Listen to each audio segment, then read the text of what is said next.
Jackie Chan and Jackie Chan team ఒక fight ని design చేశారు బ్రాండ్ న్యూ డే కోసం. ఆ ఫైట్ సీక్వెన్స్ ఇప్పుడు లండన్ లో జరుగుతుంది.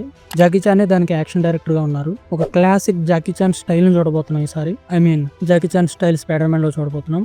CGI షాట్స్ చాలా చాలా తక్కువ ఉంటాయి. Jackie Chan practical action fights ని ఎక్కువగా ప్రిఫర్ చేస్తారు అండ్ స్పైడర్ మ్యాన్ మూవ్స్ కూడా ఇంప్రూవ్ అవుతాయి. బ్రాండ్ న్యూ డే లో పనిషర్ కూడా ఉంటారంట. Spider Man brand new day release అవ్వకముందే డేర్ డెవిల్ సీజన్ 2 రిలీజ్ అయిపోతుంది. బట్ బ్రాండ్ న్యూ డే కి డేర్ డెవిల్ సీజన్ 2 కి లింక్ ఉండే ఛాన్సే లేదు. అది సపరేట్ స్టోరీ, ఇది సపరేట్ స్టోరీగా ఉండబోతుంది. అండ్ బ్రాండ్ న్యూ డే లో పనిషర్ కి ఫీమేల్ పార్ట్నర్ రాబోతున్నారు. ఇది ఎంతవరకు నిజమో చూడాలి. మార్క్ రుఫెల్లో పనిషర్ ని ఇంకా కలవలేదంట. అంటే వాళ్ళిద్దరు కలిసి ఇంకా యాక్ట్ చేయలేదు. బ్రాండ్ న్యూ డే మూవీలో ఓల్డ్ సావేజ్ హల్క్ ని చూడబోతున్నాం అంట. 7 years అయిపోతుంది సావేజ్ హల్క్ ని చూసి. మనం లాస్ట్ గా సావేజ్ హల్క్ ని చూసింది ఇన్ఫినిటీ వార్ స్టార్టింగ్ లో. అండ్ కరెంట్లీ టోబీ మెగ్వేర్ కూడా లండన్ లో ఉన్నారు.